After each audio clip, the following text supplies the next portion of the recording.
السلام علیکم پیارے دوستو، بسم اللہ الرحمن الرحیم۔ سچے اور دلچسپ واقعات سننے کے لیے ہمارے چینل کو سبسکرائب کریں۔ حضرت ایوب علیہ السلام نبیوں میں واحد نبی ہیں جن کو خدا نے بہت بڑی بلاؤں میں مبتلا کیا، جس کی وجہ سے حضرت ایوب علیہ السلام کا لقب صبور و شکور تھا۔ یہ بلائیں اور مصیبتیں حضرت ایوب علیہ السلام پر کیوں نازل کی گئی اور حضرت ایوب علیہ السلام کو ایک ایسی بیماری ہو گئی جس کی وجہ سے لوگوں نے آپ کو شہر سے باہر نکال دیا۔ بعض علماء کے نزدیک یہ بیماری کچھ یوں تھی کہ حضرت ایوب علیہ السلام کے جسم میں کیڑے پیدا ہو گئے اور جسم سے بدبو آنے لگ گئی تھی۔ حضرت ایوب علیہ السلام کی 4 بیویاں تھیں۔ ان بیویوں نے ان مشکل حالات میں حضرت ایوب علیہ السلام کے ساتھ کیا سلوک کیا۔ آج ہم آپ کو اس ویڈیو میں حضرت ایوب علیہ السلام کے بارے میں ساری معلومات دیں گے اور یہ بھی بتائیں گے کہ حضرت ایوب علیہ السلام کو کیڑوں جیسی جو بیماری لگ گئی تھی اس کے متعلق علماء کا کیا نظریہ ہے۔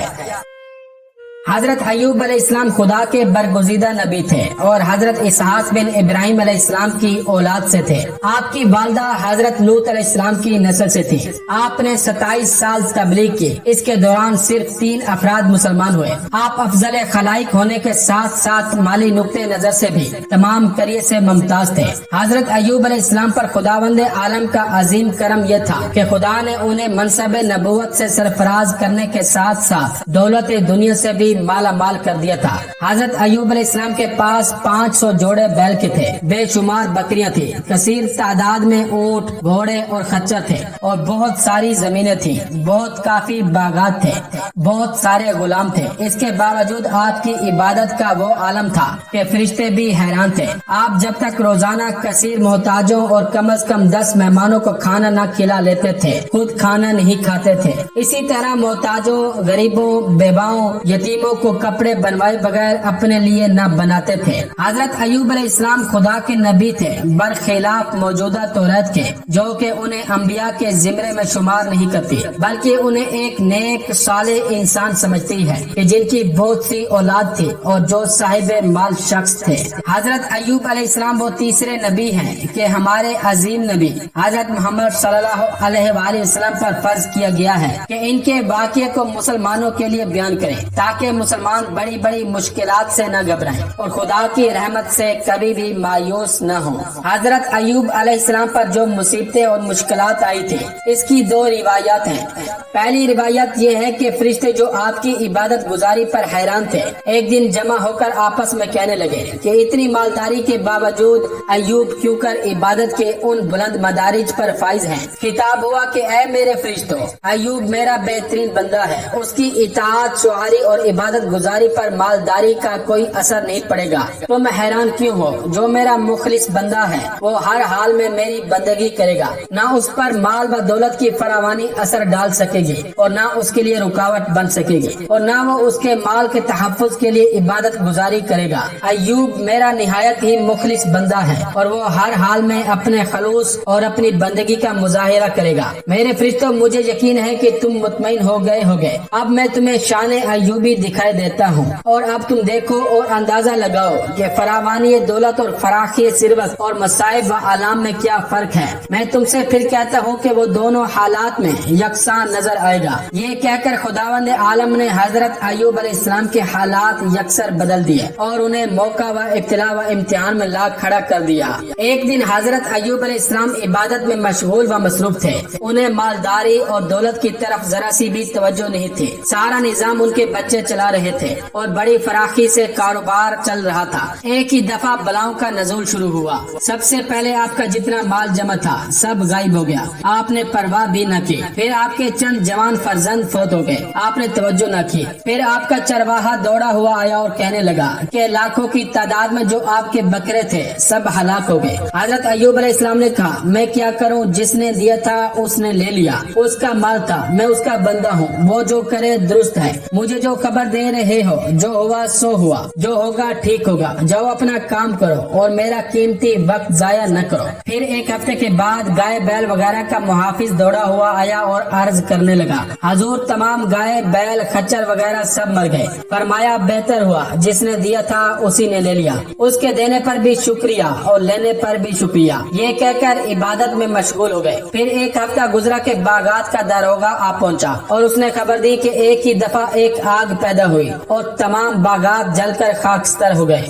हजरत अय्यूब अलैहिस्सलाम ने फिर पहले ही जैसा जवाब दिया और सजदे शुक्र में गिर पड़े। मेरे पालने वाले, जो हो रहा है यही दुरुस्त है। फिर एक हफ्ते के बाद ऊँटों का मुहाफिज आया, आप इबादत में मसरूफ थे। उसने कहा, हुजूर तमाम ऊँट हलाक हो गए हैं और सारा गला तलफ हो गया, अब कुछ मेरी तहवील में बाकी नहीं है। आपने सजदे शुक्र किया और बारगाह खुदावंदी में अर्ज परदाज हुए, मालिक मैं तेरी तरफ से हर आई हुई बला को अपने लिए करम खास समझता हूँ। एक हफ्ते के बाद घर में आग लग गई, सारा घर जल गया और घर में जितना सामान था सब खाकस्तर हो गया। आपने मेहराब इबादत से सर उठाया और आग की परवाह न की। फिर एक हफ्ते के बाद आपने अपना संदूक खोला तो देखा कि तमाम सोना चांदी ने पत्थर का रूप धार लिया है। ये देखकर आप हंस पड़े और कहा, मालिक जो बदतरीन चीज थी चली गई और जो बेहतरीन चीज है वो मेरे पास मौजूद है। यानी माल तबाह हो गया लेकिन मेरा दीन व ईमान मेरे पास मौजूद है और यही मेरी असल दौलत है। उसी दौरान में आपके छोटे बच्चे मुअल्लिम के सामने पड़े थे कि मुअल्लिम किसी काम से बाहर चला आया और छत गिर गई। उसने हजरत अय्यूब अलैहिस्सलाम को इस वाक़ये की इत्तला दी। आपने बिला किसी रंज और गम के ये कहा कि जो हुआ सो हुआ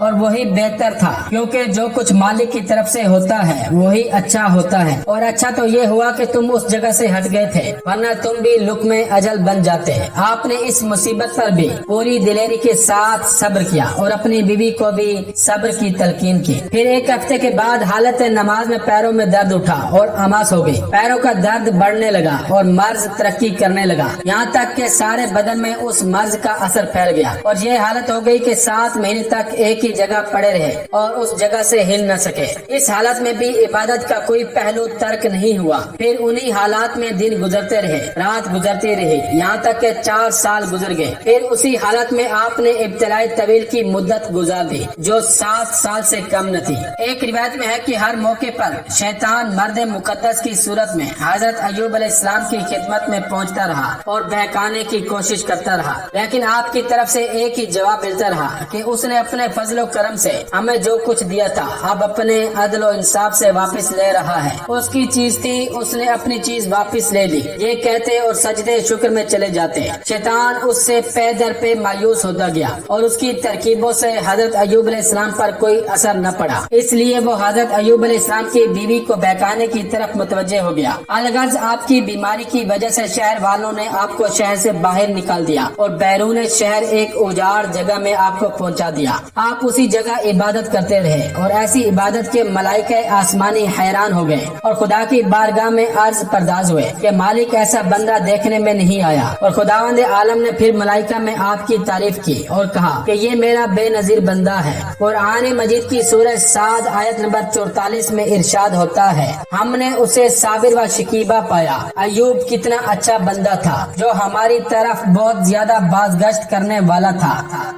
दोस्तों, अब दूसरी रिवायात में अमूमन नीज बाज रिवायात खासा में है कि हजरत अय्यूब अलैहिस्सलाम पर जो बलाओं का नज़ुल हुआ वो शैतान की ख्वाहिश और दरखास्त पर अमल में आया है। शैतान ने बारगाह खुदा में अर्ज की कि ये जो अय्यूब तेरा शुक्रगुजार है वो फरावान नेमतों की वजह से है कि जो तूने उसे दी है। अगर ये नेमतें उससे छीन ली जाएं तो यकीनन वो कभी शुक्रगुजार बंदा नहीं होगा। खुदावंद आलम ने फरमाया कि ये बिल्कुल गलत है, वो मेरा बेहतरीन बंदा है और हर हाल में मेरी बंदगी करेगा। शैतान ने कहा, मैं तो इसका यकीन नहीं रखता और अगर तू इसके बारे में सही कहता है तो मुझे इसका तजर्बा करा दे और मुझे उनके माल व दौलत, औलाद और जिस्म पर तसल्लुत अता कर दे, फिर मैं देखूं कि वो कैसे बंदगी में साबित कदम रहते हैं। खुदावंद आलम ने फरमाया कि जा, मैंने तुझे तसल्लुत और इख्तियार दे दिया है, लेकिन दिल, दिमाग, जबान, कान पर इख्तियार न होगा, क्योंकि दिल व दिमाग का ताल्लुक अकीदे की बरकरारी से है। कान वही सुनता है, जबान से हम करता है। चुनाचे शैतान ने तमाम चीजों को तबाह कर दिया,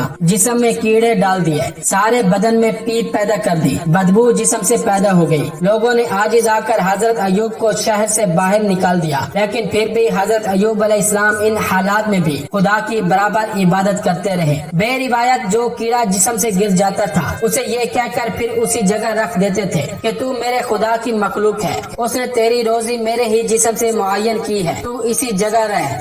बाहर न जा। इस बीमारी के मुतालिक बाज उलमा ने कहा है कि अंबिया ऐसी मर्ज से महफूज हैं जो बाई से नफरत हो, क्योंकि उनसे गर्ज बेसत में रुकावट पैदा होती है। लेकिन बाज वो उलमा जिन्होंने इस तरह की बीमारी को तस्लीम किया है, उनका कहना है कि शैतान का जो तसल्लुत ममनू था वो अदियान और आमाल पर था, ना कि अजसाम पर। और अगर अजसाम पर मान भी लिया जाए तो आलम तबलीग में इम्तना दुरुस्त है, लेकिन आलम इब्तिला व इम्तिहान में इस इम्तना की कोई वजह नहीं मालूम होती। अलबत्ता आलम तबलीग में तनफुर आमेज कैफियत कतआन ममनू है, क्योंकि उनसे यकीनन गर्ज बेसत में रुकावट पैदा होगी। ना लोग करीब बैठेंगे, ना उन्हें कुछ दीनी बात बताई जा सकेगी। मुख्तसर ये कि हजरत अयूब अलैहिस्सलाम इब्तिला का दौर गुजार रहे थे कि तमाम अज़ा व अकरबा आपसे जुदा होकर किनारा कश हो गए। आपके 3 शागिर्द थे जो आपकी तबलीग से ईमान लाकर आपके हमरा हुए थे। उन शागिर्दों ने आपका साथ दिया और कुछ खिदमत भी की,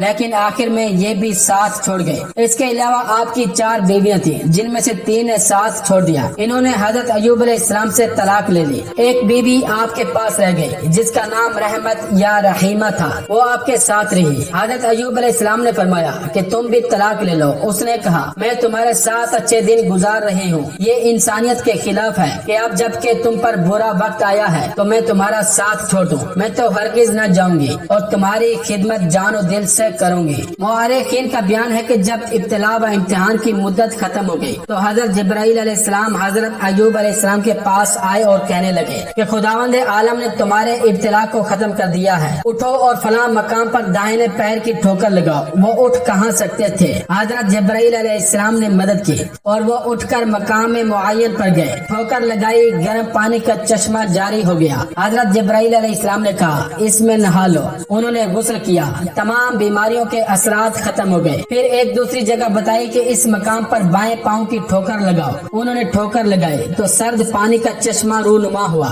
हजरत जिब्राइल अलैहिस्सलाम ने कहा कि इसमें से पानी पियो। पानी पिया और अंदरूनी बीमारियों से शफा याब हो गए। कुरान मजीद की सूरह साद आयत नंबर 42 में इरशाद होता है अपना पाँव जमीन पर मारो तो पानी का चश्मा उबल पड़ेगा जो तेरे नहाने के लिए ठंडा होगा और तेरे पीने के लिए उम्दा भी है। मुख्तलिफ तफसीरों में मौजूद है कि आपके बेटे मर चुके थे और अल्लाह ने उन्हें फिर जिंदगी दी। और कहा जाता है कि अल्लाह ताला ने फिर आपको माल व दौलत फरावान तर आता फरमाया। हजरत अयूब अलैहिस्सलाम सेहतमंद होने के बाद रूम में तबलीग दीन फरमा रहे थे कि आपकी उम्र इख्तिताम को पहुंच गई। चुनाचे आपने वफात से चंद दिन पहले अपने बहुत से फर्जंदों में से एक फर्जंद को जो सबसे लायक फाइक थे, जिसका नाम होमल था, उसको अपना वसी और जानशीन मुकर्रर कर दिया और इस दुनिया से रुखसत हो गए। आपकी कब्र मुबारक मकाम जिब्रून शाम फलस्तीन में है।